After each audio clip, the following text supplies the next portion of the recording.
you grade 11th Hindi chapter number 4. Hindi chapter number 4 name is Chandrashekhar Azad. Chandrashekhar Azad हमारे देश के महान नेता थे और लेखक सद्गुरु शरण अवस्थी ने चंद्रशेखर आजाद पर एक संस्मरण लिखा है। तो सबसे पहले हम संस्मरण किसे कहते हैं?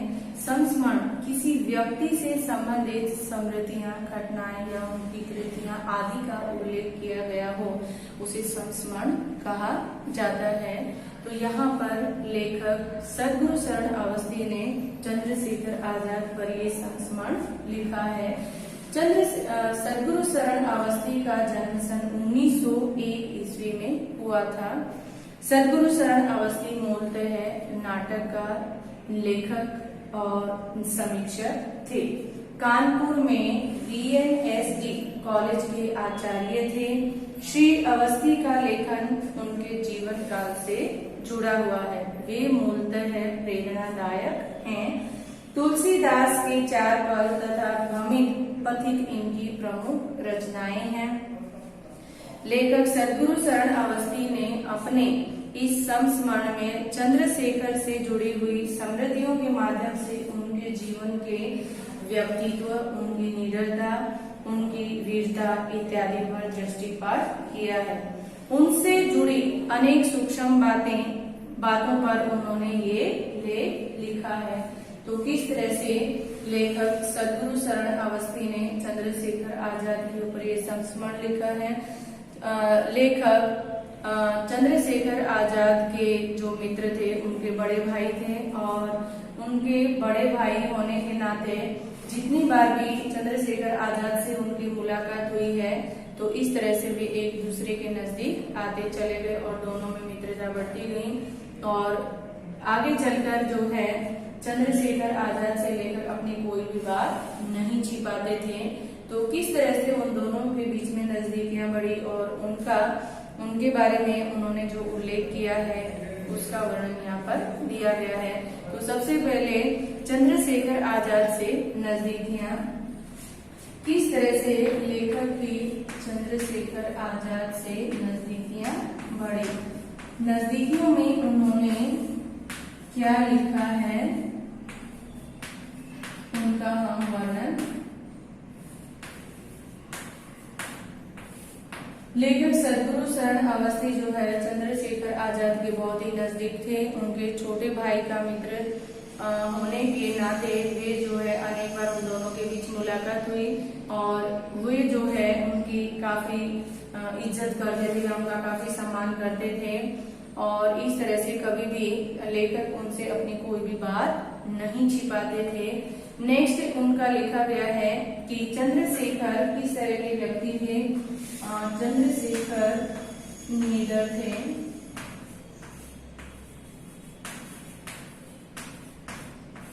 लेखक ने चंद्रशेखर आजाद के बारे में क्या कहा है? लेखक ने कहा है कि चंद्रशेखर आजाद बड़े ही निडर व्यक्ति थे। वे कभी किसी से नहीं डरते थे। उन्हें अपने आप पर पूरा भरोसा था। वे कभी किसी के हाथ नहीं आते थे। वे हमेशा अपनी कमर में 2 पिस्तौल और कंधे पर एक कारतूस की पेटी सदा बांध के रखते थे। तो इससे पता चलता है कि वे जो है काफी निडर व्यक्ति थे। अब उन्होंने बताया है कि उनका व्यक्तित्व बड़ा ही आकर्षक था। आकर्षक का अर्थ होता है आकर्षित करने वाला।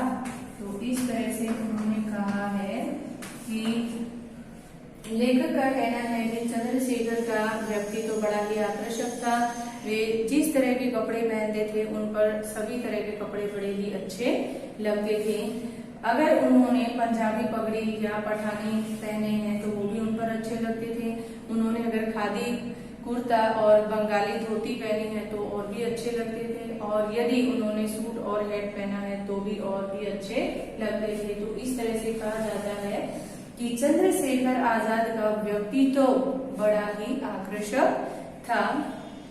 अब उन्होंने बताया है कि चंद्रशेखर आजाद ऊपर से कठोर और अंदर से कोमल थे। अंदर से कोमल थे। लेखक का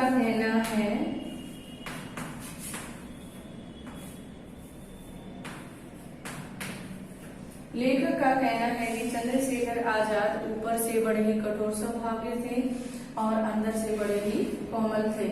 ऊपर से कठोर स्वभाव के किस वजह से थे कि जब स्वतंत्रता आंदोलन की लड़ाई हुई तब जो हमें पता चला था कि वे जो है ऊपर से कितने कठोर स्वभाव के हैं। सार्वजनिक कार्य पद्धति में उनका कहना है कि दया जो है एक हमारे लिए कायरता है और क्षमा जो है एक आपत्ति है।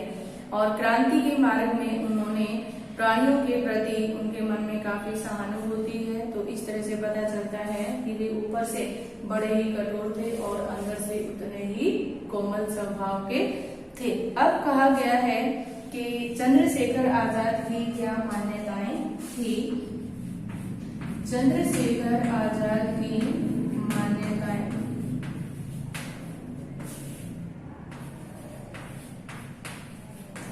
उनका क्या मानना था।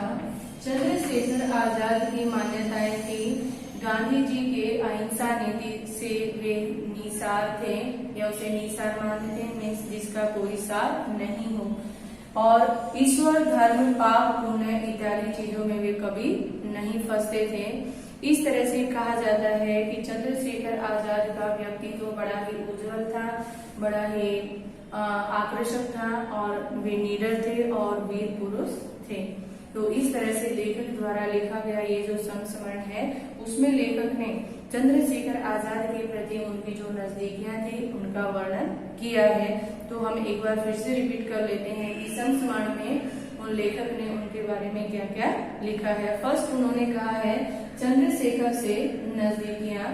तो लेखक का मानना है कि वे जो है लेखक के छोटे भाई के मित्र थे और अनेक बार उन दोनों की मुलाकात हुई और मुलाकात होने से दोनों में भी उनकी मित्रता बढ़ गई थी और कभी भी एक दूसरे से कोई बात नहीं छिपाते थे और लेखक जो है चंद्रशेखर आजाद का बड़ा ही सम्मान करते थे। निडर व्यक्ति, लेखक का कहना है कि चंद्रशेखर आजाद बड़े ही निडर व्यक्ति थे।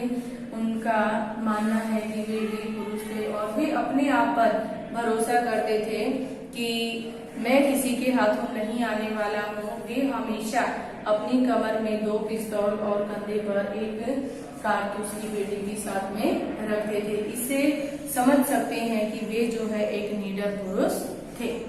नेक्स्ट पॉइंट है हमारा आकर्षक व्यक्तित्व। चंद्रशेखर आजाद का व्यक्तित्व बड़ा ही आकर्षक था। वे जिस तरह के भी कपड़े पहनते थे सभी तरह के कपड़ों में अच्छे लगते थे। अगर वे पंजाबी पगड़ी या पठानी कपड़े पहने हो तो बहुत अच्छे लगते थे। यदि उन्होंने खादी कुर्ता या बंगाली धोती पहनी है तो भी अच्छे लगते थे। यदि उन्होंने सूट हैट पहना है तो भी उनका व्यक्तित्व उतना ही आकर्षक लगता था। नेक्स्ट पॉइंट है ऊपर से कठोर अंदर से कोमल। तो लेखक का कहना है कि चंद्रशेखर आजाद ऊपर से कठोर स्वभाव के थे। उनका कठोर स्वभाव जो है स्वतंत्रता आंदोलन के कारण पता चलता है और अंदर से उनका जो कोमल स्वभाव है कि क्रांति के मार्ग में भी वे प्राणियों के प्रति उनके मन में काफी सहानुभूति थी। तो इस वजह से पता चलता है कि वे ऊपर से कठोर थे और अंदर से कोमल थे। सार्वजनिक कार्य पद्धति में कहा है कि दया जो है कायरता है और क्षमा जो है हमारे लिए आपत्ति है। नेक्स्ट पॉइंट है हमारा चंद्रशेखर आजाद की मान्यताएं। चंद्रशेखर आजाद की क्या मान्यताएं थी कि गांधी जी की अहिंसात्मक नीति को वे निसार मानते थे और ईश्वर, धर्म, पाप, पुण्य इत्यादि चीजों में वे कभी फंसना नहीं चाहते थे। तो इस तरह से सद्गुरु शरण अवस्थी ने उनके इस संस्मरण में चंद्रशेखर आजाद के प्रति उनकी जो नजदीकियां थी उनका वर्णन किया है और उन्होंने बताया है कि उनका व्यक्तित्व जो था वो बड़ा ही निडर था और वे जो है असाधारण प्रतिभा के धनी थे और चंद्रशेखर आजाद की शक्ति के पुंज थे। तो इस तरह से लेखक ने चंद्रशेखर आजाद के जो निडरता थी, उनका आकर्षक व्यक्तित्व था, वे वीर पुरुष थे, किस किस तरह से उनका वर्णन किया है। तो आप ये वीडियो अच्छी तरह से देख लीजिए। सुन लीजिए और अगेन आप भी एक बार इसे रीड कर लीजिए। Thank you.